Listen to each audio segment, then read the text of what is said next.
Fans of the super buffing series may enjoy this recent change to the Sub Paragon. If you missed it, Sub Paragon's buff that it gives to heroes now is better. According to the patch notes, the buff that it now gives is now a 5 times multiplier instead of 4, and the penalty for the attack speed is lower from a 1.5 attack speed penalty to 1.3x. If you remember several months back when I tested this, sometimes this change actually made, like, heroes worse, depending on how much damage the hero did initially, so much so that the fact that getting 4x damage could not overcome the attack speed loss. But let's take a look now. Just as a quick sandbox test, 1 FBAD with 1 Adora, no buff, 14k damage. But now if we submerge a sub and send the same balloon out, how much damage does it do now? Well, I don't know about you, but I believe 18,000 is greater than 13, so that settles it. I think you'd be hard-pressed to find a situation where this buff is actually a negative buff now. And now to test this change outside of Sandbox with different heroes. Normally, we finish with Sada, but today we're going to start with her. There is still a lot of heroes that I didn't test the Super Buff Challenge with post-Sub Paragon buff, but today I'm going to try to cover as much as the ones that I missed as possible. But at the very least, I could tell you that the Super Buff Sada, when I tested it several years ago, got to round 146. Now, I actually think Sada may have gotten a nerf or two since then, so we might not make it to the same round without the Sub Paragon. We're gonna do this with every hero, by the way, that we test. See how far they get without Paragon, and then add the buff and see how much of a difference it makes. Can we beat this bad on 142? I would hope so, but no guarantees here. Come on. Nice, just in the nick of time. Once again, another reminder to take rounds past 140 with Grain of Salt, because I don't recall if these will be the same rounds that I had, several years ago. Come on, just a couple hops to tie your previous high. But nope. Sword Charge doesn't soak through layers, so those mobs would have killed us even if we did get it off, unfortunately. And the thing with Sada is that when you do use either of her abilities, she loses her, sword attack, which means we would lose DPS if we were to use it while she was attacking. Now we jump to the Nautic Siege Corps buff. Now, there is nothing I can do to prevent this thing from doing pops. It has to be in range of the hero to actually get the multiplier. Thankfully, it's not a very strong buff. You see, only 9,000 damage compared to the hundreds of thousands that Sada probably did this round. Still not ideal though, but holy crap, that 4x or 5x buff now is gonna pop the BAD like twice as fast. So that should give you an indicator of, well, just how good it is. Just another friendly reminder about how the Submerge buff works is that it's a 5x multiplier to the base damage, aka if a tower has like 1 base damage, then we only get +4, which is worse because we have a bunch of damage givers like Alk buff and Shu Sunkat that add flat damage. Basically, towers that would perform the best with the Sub Paragon buff is towers that have high base damage. Don't remember how good of a base damage Sada has, but seems decent enough to make a substantial difference. 161 is still going strong, although I think DTs might get us here. Unless I Sword Charge or use Leaving Sword right now, just to get a bit more damage in. But come on. Oof. So close yet so far. Whatever the case, 15 rounds extra from just the sub buff is not too bad. Especially if you take into account the ramping. Yeah, no chance this round.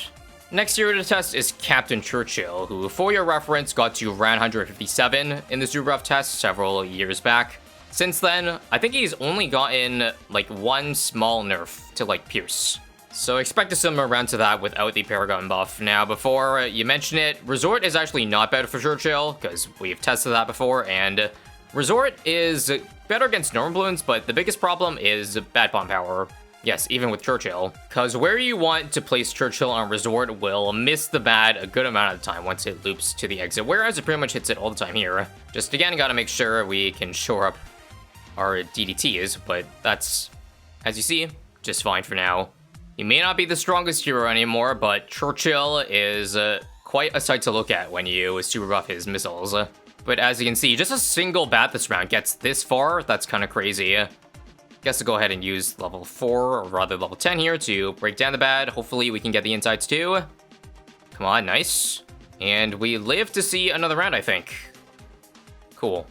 If I remember anything about how to use Churchill on this map, it's once again straight line, so have it set on last while the balloons are coming in, then back in first. Because that's how we're guaranteed to hit as many targets as possible. It feels like to me popping or having 2 on the field is easier than 1, at least for the first one. Because with the tailing bad, there's more overlap where the Churchill can shoot the bad, whereas 1 normally can't. So should pop this one here and clean that up. And at the very least tie the round we got to several years ago.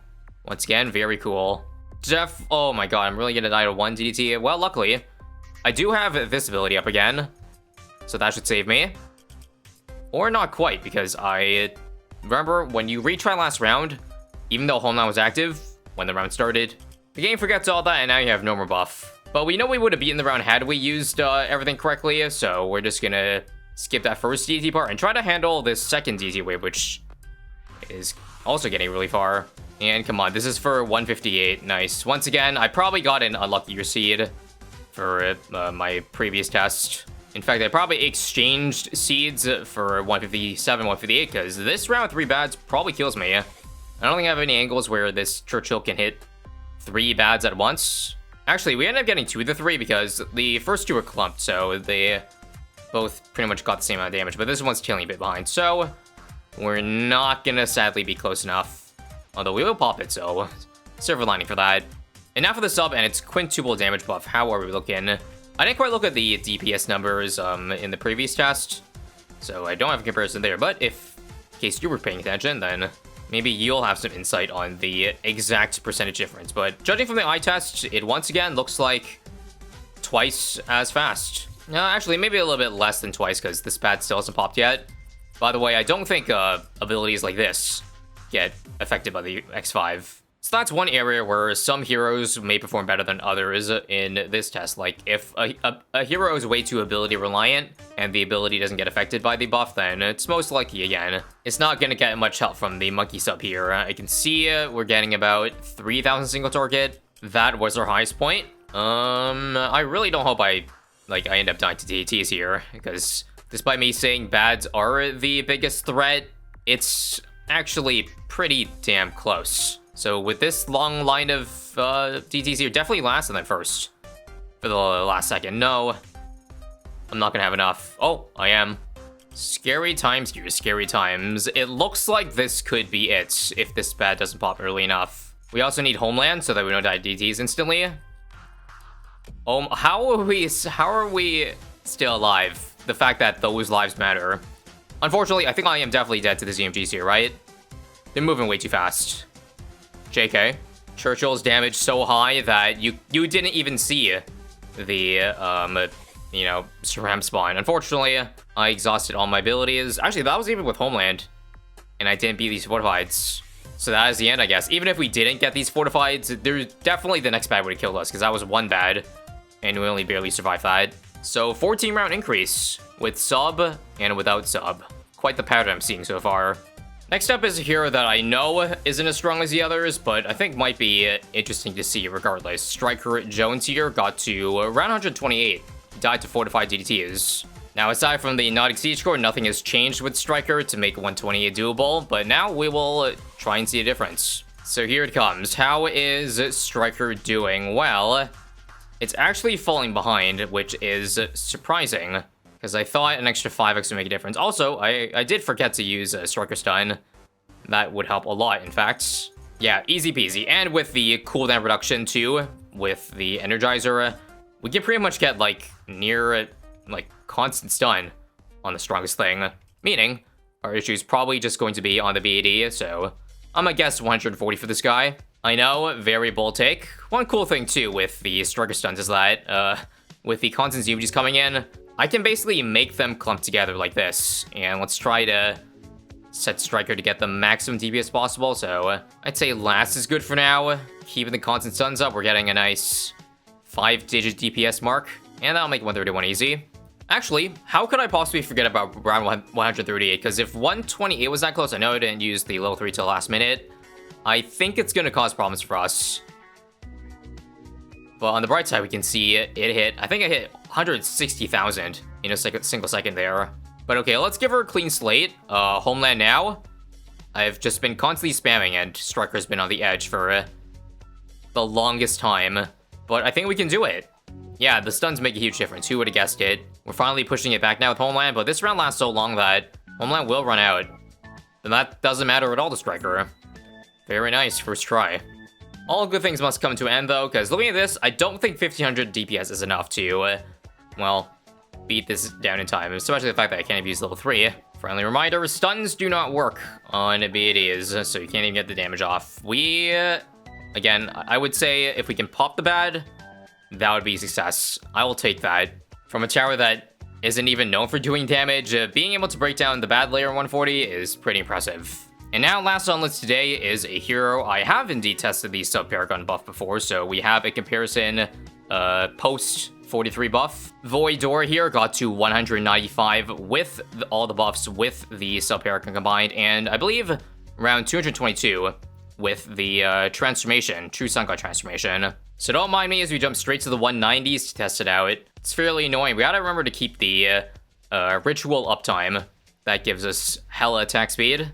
But the most important thing is the Ball of Light, because this is actually one of those abilities that does get affected by the multiplier, and actually doesn't get affected by, apparently, the attack speed decrease, although correct me if I'm wrong about that. All I know is that with the Ball of Light and the Sub-Paragon, the Dora gets way stronger. That's all I can really say, so judging by how quickly this bat is popping, yeah, we're not even close to her highest round just yet. We've got a long ways to go. DDT has got to the last bend, but that's because I didn't have my Ball Light up at the time. If this is your first time seeing Super Buff Dora, then enjoy, because she is a delight to watch, visually and performance-wise. Friendly reminder that in order to reach max round, we have to combo Homeland with Ball Light. Otherwise, with Cold Arms, it's not quite as strong, but now with pretty much our max damage active, single target damage likely in the 5 digits, or close to 5 digits mark, should be able to pop this bad now. And yeah, I don't think reaching round 200 is going to be a problem. It's just, if I can beat 200. I doubt it, considering how close a single bat is getting. But you never know. If possible, I'd love to see if I can get away with this round without using the Ball Light, so I can have for around the start around 100, and I think I can, considering how early this is popping. Just gotta make sure we have enough for DTs, come on. Oof, that was close. Closer than I had any right to be. I think I have no choice but to use level 3 at least, though. And now we got Homeland again. Actually, no. This isn't going to work. We need a Ball of Light, but I'm so close that I bet just one more run can do. Best I can do, but it still might be enough. Really? We're gonna die to the insides. Oh, again. I don't know what it is with surviving or leaking one balloon in a round as late as this, but somehow we've done it twice. Good thing we're playing on easy mode, eh? As you can see, though, no chance. Actually, we could probably beat one of them, but not 2 at this rate. So 5 rounds it is. Could have probably been more than 5 if not for the round 200 roadblock. But it is what it is. And last but not least, the True Sun God transformation Adora. So strong it's clocking in at a casual 200,000. I'm seeing 300k hit points.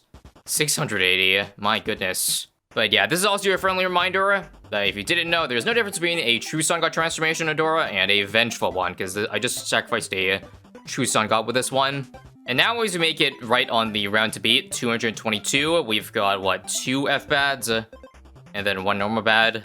Doesn't seem too bad, no pun intended. But looking at our progress, we've already popped the first non-bad.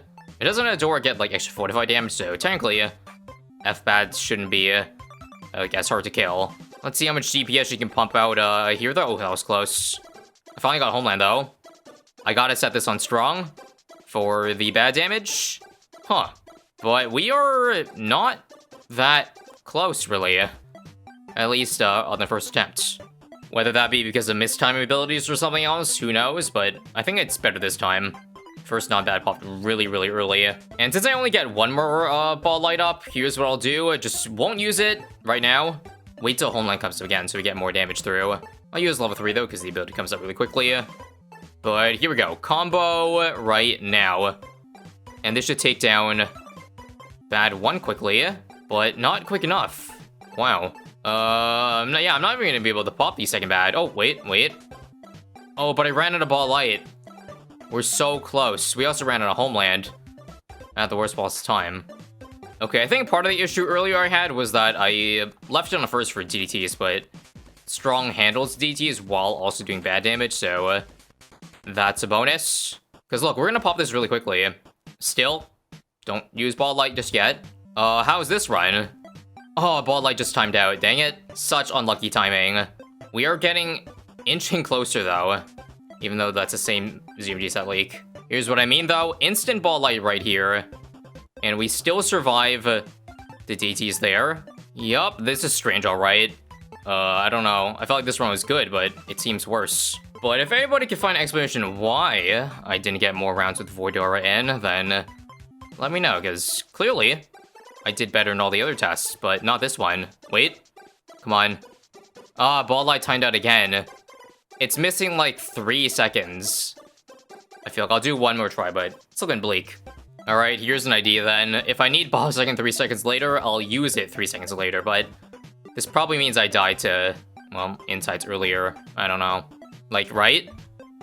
Yeah, I'm dead. I don't know, man. But it's not happening. Okay, actually, looking back at the previous run, this did perform better. It was closer to defending it, whereas before we leaked, I think, an entire bad. And it was the exact same round, so I guess the only issue was that whatever bonus buffs the Paragon gave still wasn't enough for such a devious round like this. Thanks for watching though. If you want to see me cover more of the super buffed hero tests with the updated Paragon buff, then, well, stay tuned. And you'll see them soon.